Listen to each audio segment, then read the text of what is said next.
Hello, listeners, and welcome to the latest episode of the AdQuick Madvertising Podcast, a podcast that explores the intersection of content, creativity, culture, all of the things that you care about. Today, we have a special guest. We have Adam Miller. He's a seasoned growth strategist with experience in digital media, mobile user acquisition, marketplace strategy, and a whole lot more. He's currently an entrepreneur working on a stealth startup, which maybe he'll tell you more about. I will not make promises about that. But either way, we're really happy to have him on the show. He's got a great background. Adam, welcome to the podcast. Yeah, thank you so much for having me. And, I looked at your history and I think you're a really impressive guy. You've worked on a lot of different parts of tech and media, Turo, Uber, Razorfish, lots more. So maybe to help frame the conversation, do you want to talk a little bit about what you're actually working on now? I find that's really helpful, especially for really entrepreneurial people, just so we can be grounded in your world a little bit and what's going on. I don't know if I'm ready to talk about it, to be honest. So it's something that I will give you a little bit about the path that I got to this point, just because it's something that is very, very new. So I just conceived of it maybe 3 or 4 months ago. We just stood up the product at the end of 2024, worked crazy hours through the holidays just to get to this point. So again, not quite sure I'm ready to take the veil back, but realistically, what we did at the end of last year was start thinking about marketplaces, like very, very deeply. And when I say we, myself and an engineering friend, we were collaborating on whether or not we should actually launch something called a venture studio. So I'm here in balmy Pittsburgh, Pennsylvania. It's January 17th. So, it is very, very, very cold outside. And we thought, what do we really want to keep building throughout the winters here? And we thought, hey, marketplaces. He had actually done some work on a small marketplace, more akin to like a Yelp for communities. And we started collaborating, thought we should do this venture studio, take advantage of a lot of the great talent that's here locally from an engineering standpoint.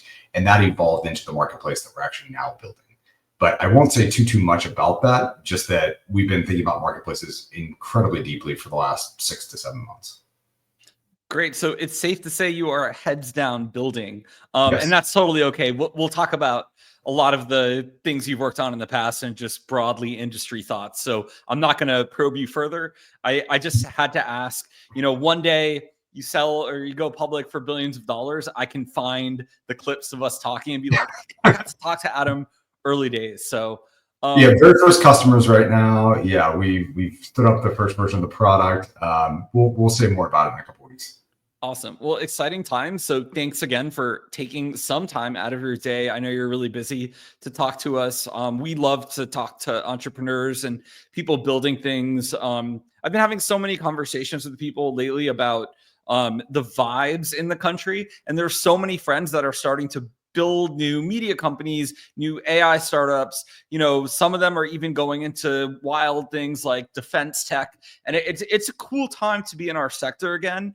And I think the tech media is a little depressed sometimes because when you talk to actual people building things and venture capitalists and entrepreneurs, like even after going through COVID and going through the various cycles of, SaaS and crypto and whatever else, like I find that people are pretty optimistic again in tech. Has this been your sense as well? Oh, absolutely. I wouldn't be building what I'm building if I weren't hyper optimistic about the future. Where I think a lot of people have a hard time, and especially in the media, is that I think the future that we're going into is going to look very, very different from the past, right? I think, for anybody who came up in Silicon Valley from, let's say, 2010 to the beginning of COVID, they have this idea of what that era looked like, and they anchor on it through and through. And then there was COVID, which they kind of chalk up to a couple of weird years. And then there's everything else after. But I think there was this broad assumption that we just kind of go back to everything that we did during that era. And I just think that the world looks remarkably different. For one, talent is dispersed. So you're going to see a lot more startups come from different places. And because of that, I think that you're going to see a very different breed of startups. You just routed off a whole bunch of them, right? I think you're seeing a ton of movement in defense. I'm here in Pittsburgh, where there's a lot of defense startups. A lot of people are partnering with the DoD, and That's just a very poorly kept secret, quite frankly. You have obviously AI. AI is just remaking whole segments of the economy. I mean, every single day, I think I read about either a legal startup or an accounting startup raising AI to effectively supplant a number of accountants and lawyers that are out there. And you think about all these jobs that were very high paying at one time that really relied on their ability to really aggregate data and collate it and put it all together in some combination and then charge you, several $100s an hour for that kind of work. We might be seeing a real sea change here where that actually ends up being the first thing that gets automated away with AI. As I like to say, AI is eating the world, but it's eating highly skilled labor first. Yeah, I think the AI discussion in media and marketing is so fascinating because there's people who in our sector, even still to this day, have this kind of knee-jerk reaction against technology touching creativity, which is an odd thing because technology powers creativity, whether you're recording music in a studio or working on movie production and editing. That's all technology too. And some people, I think there's this like line in their head, and it's like anything that I was trained on and I was brought up on is fine to use. And then anything after that period is obviously going to be dystopian and ruin the craft. I don't know what happens. It's like everybody gets into a certain part of their age and they become a Luddite. I don't understand it. Obviously, like we're not in that camp, but yeah, continue to embrace new technology. I mean, the point is you shouldn't be anchored at any given point in time. Technology changes, the world changes around us. Get comfortable with it. Yeah, and I'm super bullish on even AI in creative fields because think about it. You're an indie filmmaker. You used to either get really bad like B-roll that everyone else had, and now you can generate really cool B-roll to fill in a lot of the more expensive things that used to require a big studio for. And at the end of the day, the big studios are going to make what they want to make, whether it's with, on a set or with AI. But I think AI and technology is just inherently a democratizer. And once people get past like the sort of goldfish phase of enjoying it because it's novel, we actually will move on to requiring people to actually do something different beyond it just being new. And I think the young artisans ultimately will apply it really well. And so I think, the other thing is you have people like Christopher Nolan, who's obviously top of his game. And instead of using CGI, he's crashing a physical 747 because he wants to do it analog. So there's also this like, yeah, and he uses CGI too. He just knows when to apply it. And then sometimes he's like, you know what, this is just more fun to do without automation. So I think it's a fun time, and I try and keep an open mind. I'm an artist as well. I write music in my free time. Actually, I saw you're a musician and you've been a bassist your whole life, both stand-up and electric. Is that accurate? That is absolutely right. So you did stalk the right Adam Miller. Yep. So you can see behind me, there's a Korg. Yeah, I've been a musician since I was about, maybe 8 or 9 years old. Started playing upright bass. You're absolutely right, in a school orchestra. Eventually moved to a new school district, and they said, "Hey, we don't have an orchestra. We have a band, but we don't have any string instruments in that in that school band. Do you want to play an electric bass?" And of course, here I am. I'm all of 11 years old, and I was like, "That sounds rad." And so here I am, this kid who's like 11 years old. His bass probably weighs with the case is probably as much as me.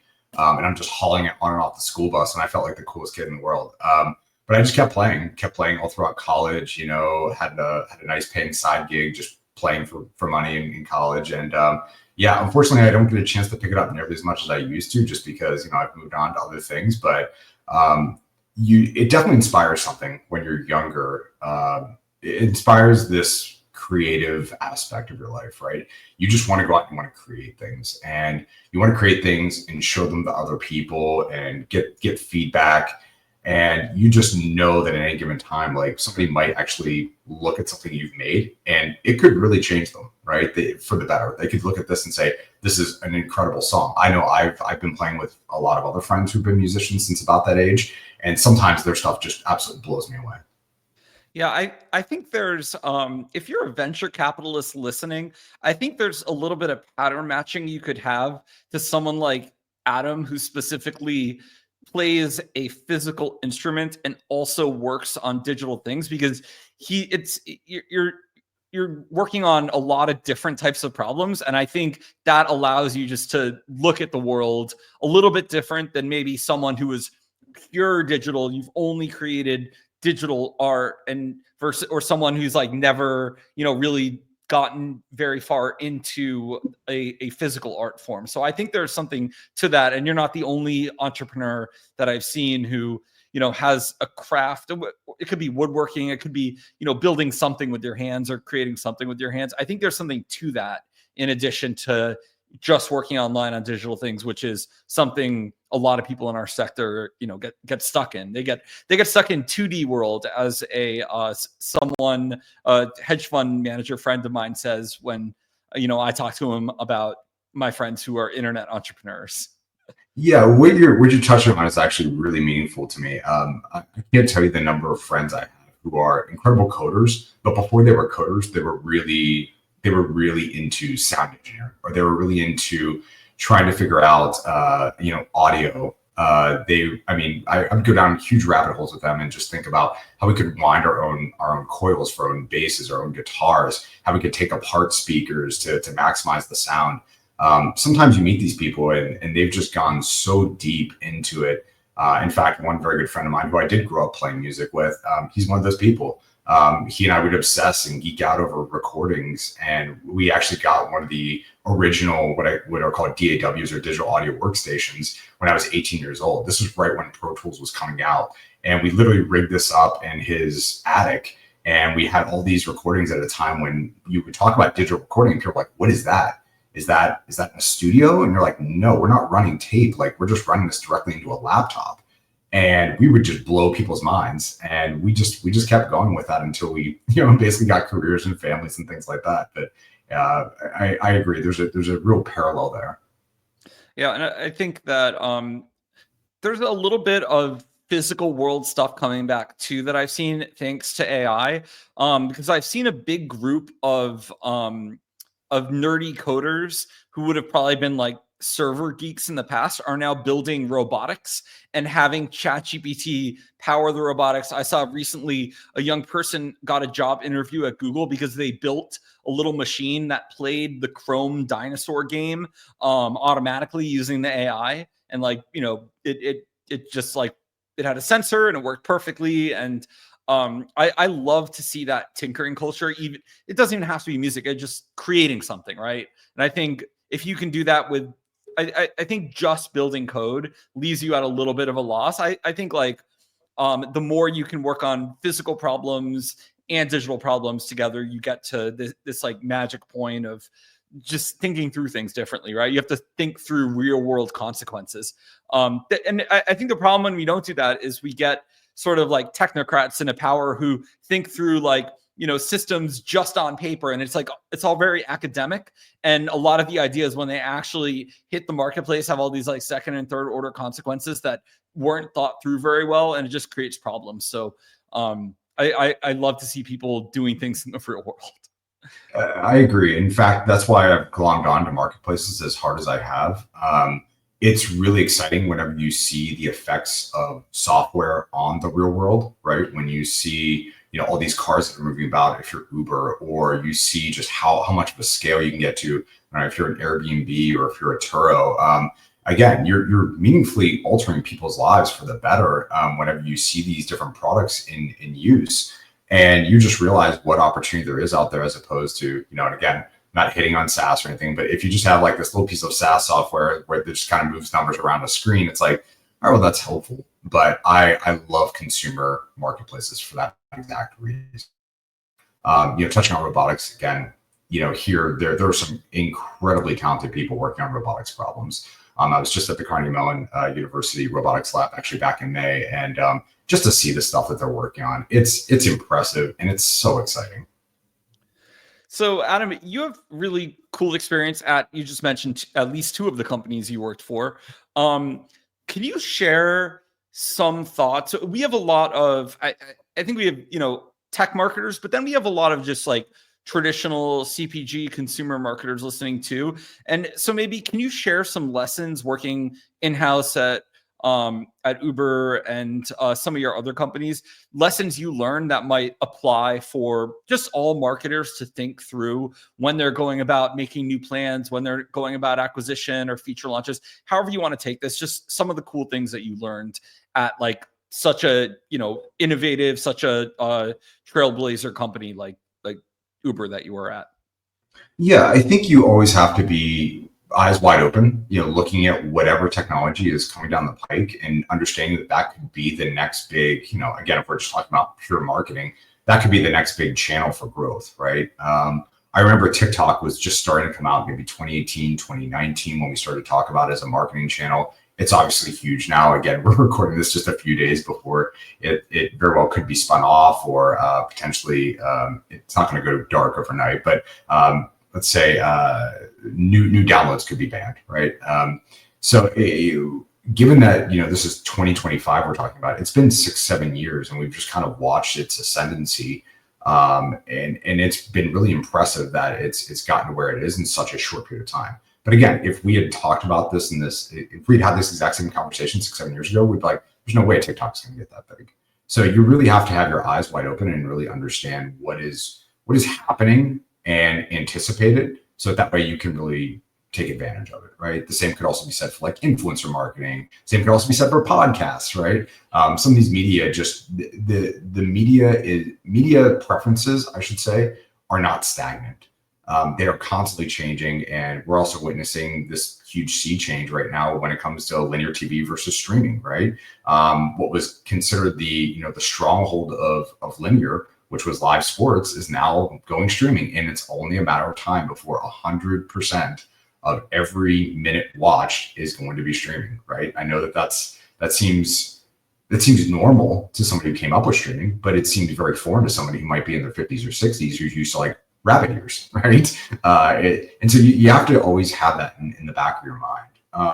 The other thing I will say for marketers, just to always keep in the back of their mind, is like, look, always hold yourself accountable to the results, right? I think the one thing that I always get a little bit dismayed of is if you see a group of marketers who are like, yeah, we can't really measure that because it was brand marketing. Like, don't do that, right? Have some way of measuring everything that you do, right? Before you deploy a dollar, before you decide to, launch a new project, know how you're going to measure it and know how it actually moves the needle for you. You shouldn't hand wave over any of that.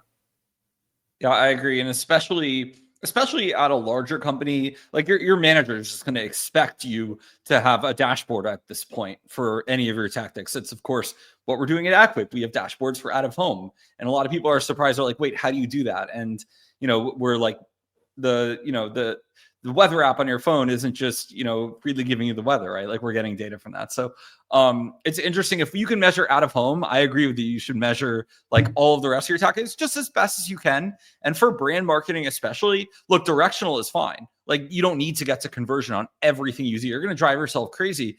But if you've ever just even built a small blog or e-commerce store or something on your own, and you start to see how traffic sources sort of work holistically, like you don't kill yourself about any one thing. You're just like, okay, I'm just gonna ship great content, build backlinks, build a bit of a brand around it. And I think if you've done that, you kind of have, when you're marketing a company, you're a lot less like anxious about everything. You're just like, let's just ship cool work, and you don't kill yourself about measuring, but you do measure, to your point.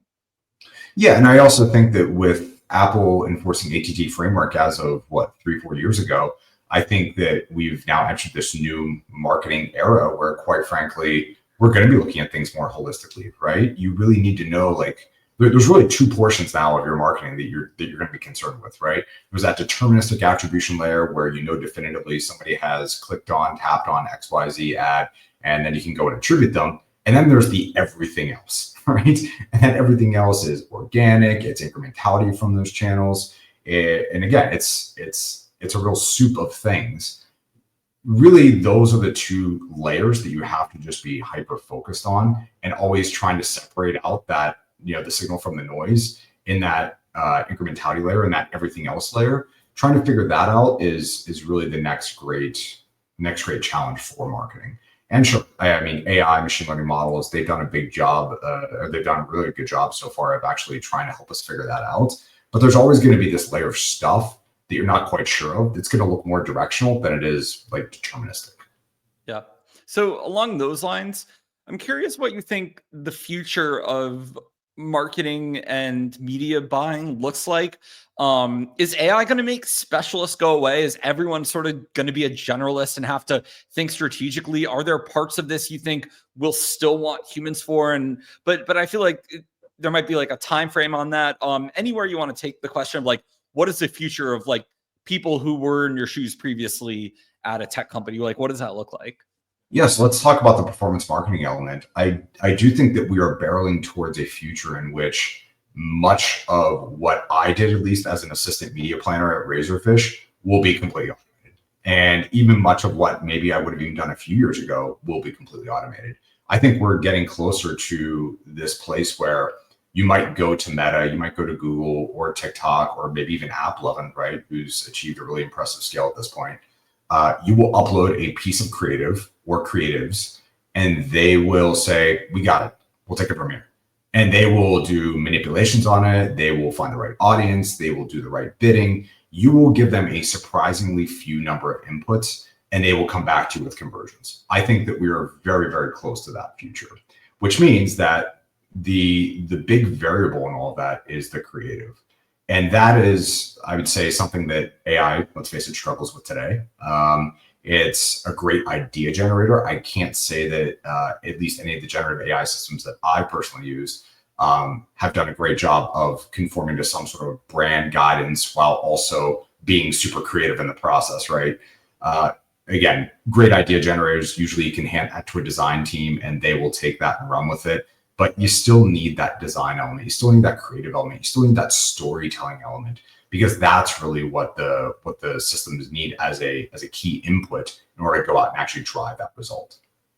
Yeah, I tend to agree with you there. I almost feel like if you work in tech, or even if you work in like finance, like where buying the S&P just outperformed so many fund managers. It's like, why would it? It's almost like we're doing the same thing in marketing where, look, there's no way a human is going to be as good as a software stack will be at where to deploy ads or how. And so to your point, the creative work will be what matters.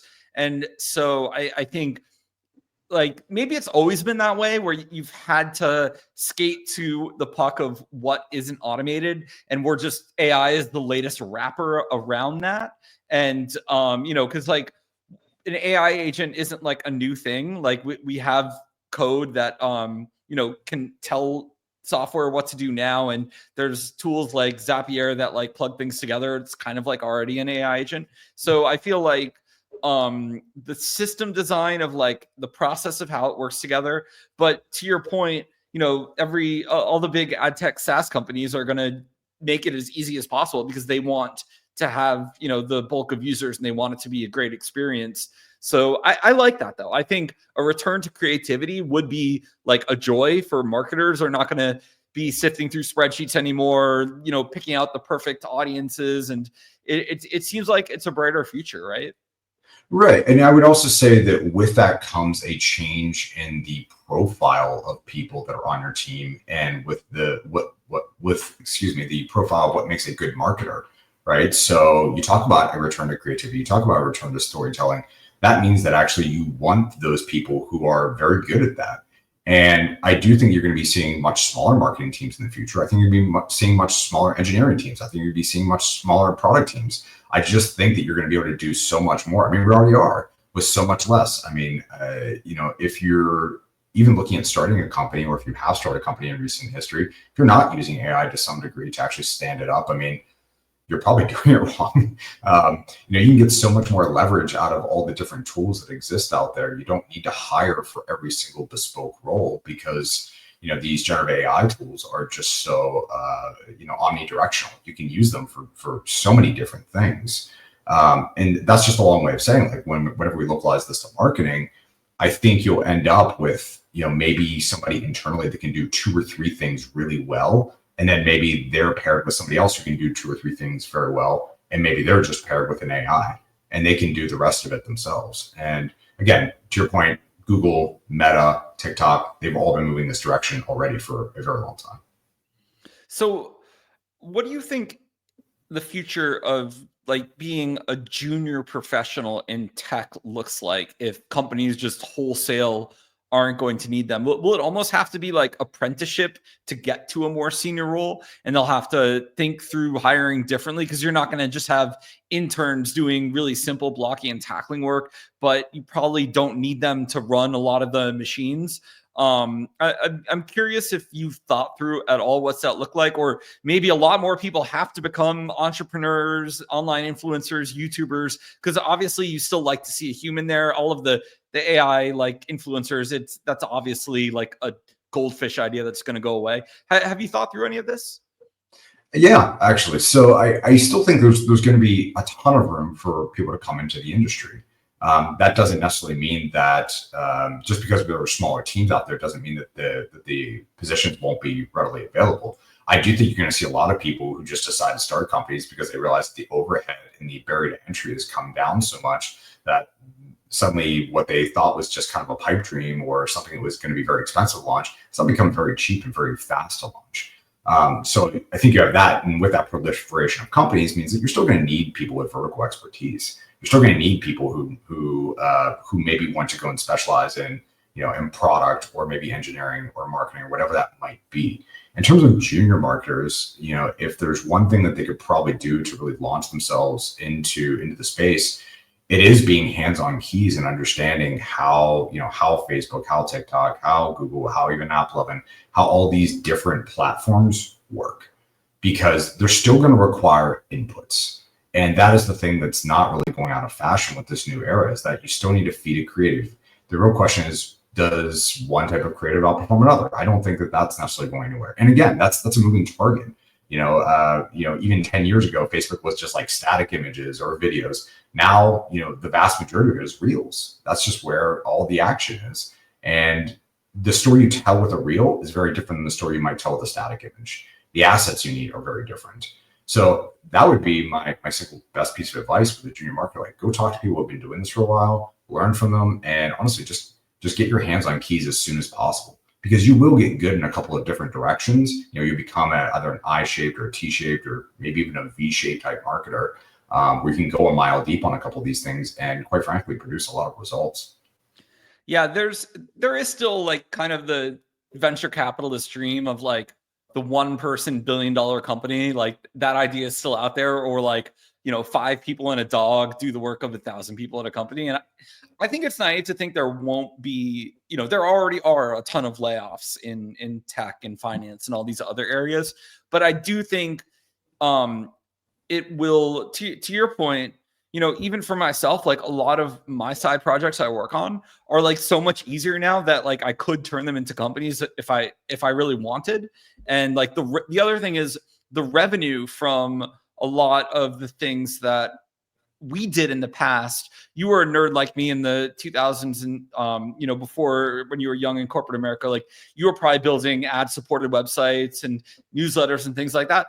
And I used to make like some money, but now like people are making a lot of money doing the same things. And it's just, we were too early. Like the market size wasn't right. There weren't as many sponsors for, given things. There weren't platforms like Beehive for, to power ads and newsletters. So it's like such a different world now that, I tell young people different things than what I told my peers back then, where I was like I told my friends, I went to work at Google. I'm like, no, go work at a tech company, get some equity. Now, I don't know if I would say the same thing. Now I would say, look, you should start your internet side project, just because there's so much alpha there. And I think early on, like Fang didn't know what the equity, and like no one knew what it was going to be. Even we didn't know, but it was just like obviously a really good move to join during, all of these IPOs and during this, basically what the echo of the .com bubble. It was like now everything actually has adoption.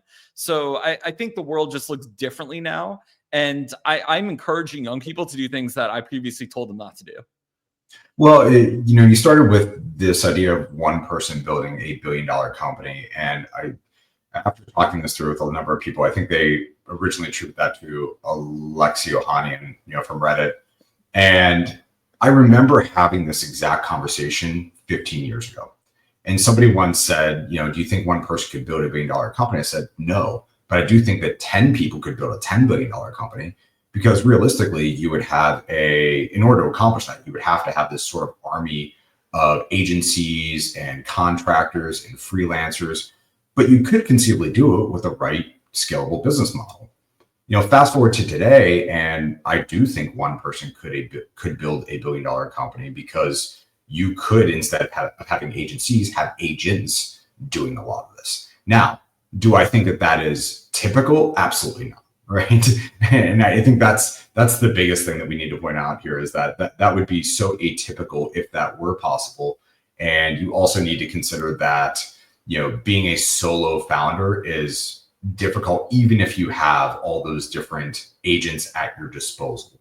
But I do think that I think it's a great thought experiment to really ground ourselves in the era that we're in, which is that you could have all these different agents really serving the functions of whole teams. Yeah.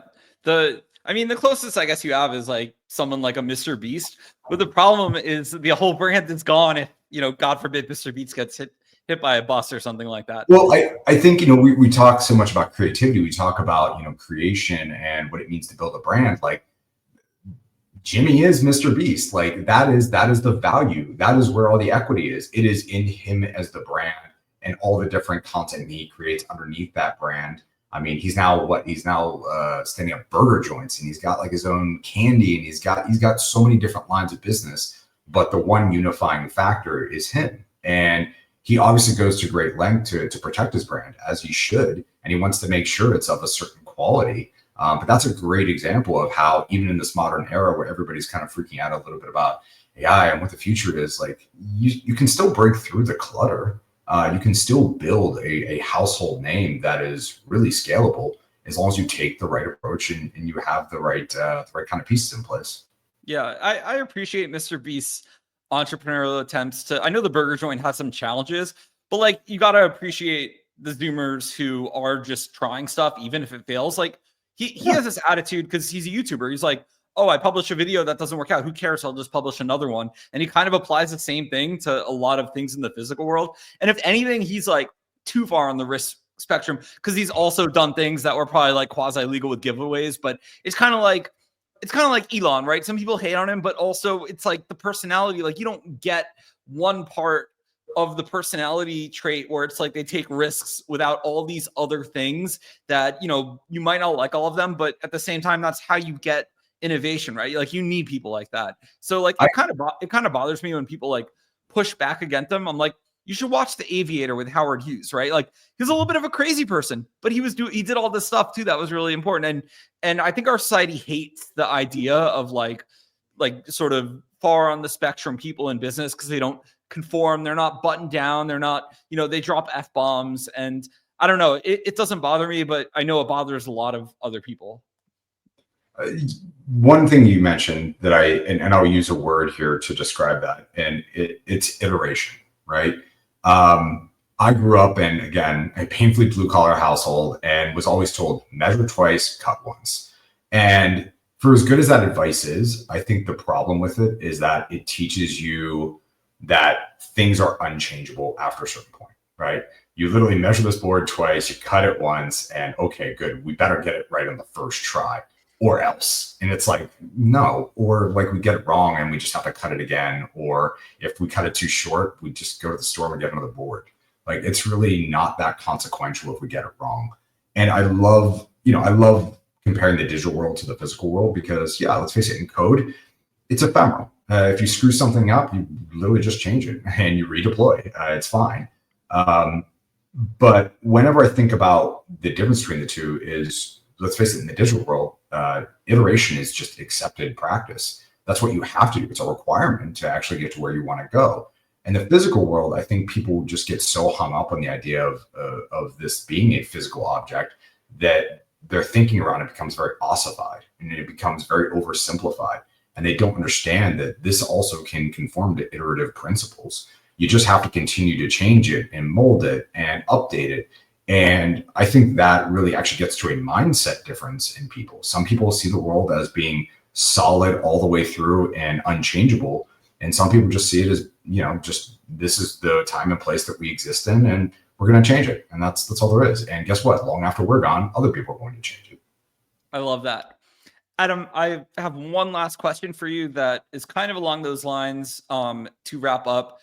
There's definitely a lot of our listeners who are, marketing manager at big holdco or, whatever level marketing or media buyer at, Procter & Gamble or whatever big company. Hi, Procter & Gamble people, if you're listening, shout out. For some of them, they dream of doing what you're doing, which is leave, client and agency side and going and building something themselves. And we talked a bit about that today. But can you share some thoughts for people who aren't at the stage you're at? They're still in-house, they're still at the company, and they're daydreaming of it. Is this a journey for them? Is the economy too crazy now and they shouldn't? Any words of wisdom you want to impart to someone in those shoes? I would say now is an incredible time to do something different, if that's actually what you aspire to do. We talked about this, like there's this interesting sea change. I think everybody feels it, but they're just not quite sure what to make of it. That is a great time to go and do something different, because the deck is being reshuffled anyways. So you might as well be part of that reshuffling and, quite honestly, jump into something that you see might have, some longevity to it. You could jump into something that you say, hey, maybe this is going to spectacularly collapse. But if you're early enough in your career, take those risks, take those chances, and just try something new. Because one of the things that you cannot replicate is really experience. You just have to go and do it in order to actually learn it, in order to understand it. So if you're thinking about, if you're looking at your current company, you say, hey, there's a trajectory here where they are interested in, jumping into generative AI or whatever it might be, or maybe you want to go and, build crypto, or I'm just throwing out different, different sectors that have all of a sudden gotten very, very sexy, very, very fast. If you think that there's a chance you could be the person to do that at your existing company, go and do it. That's great. But if you know that that's what you want to do, and they're not even close to experimenting with that, you're probably wasting your own time. And you don't want to waste your time. Take that from me. Like, I've been doing this for long enough, and I could look back and say, wow, here are all the things I wish I'd done. I just wish I'd done them far earlier than at this point in time. Just do not waste your time. It is the most precious commodity that you have, and you can never make more of it. I love that and agree fully. Adam, thank you for joining us. Where can people find and connect with you online so they can hear about your startup when it's live? You can find me on LinkedIn. I am literally LinkedIn, and then my slug is just Adam Jacob Miller. Right. Okay, great. And we will also put a link to Adam's LinkedIn in the episode description, so you can just click that link as well if you are on YouTube. Thank you, everyone, for joining us this week. We will see you next time for another episode of the Madvertising Podcast.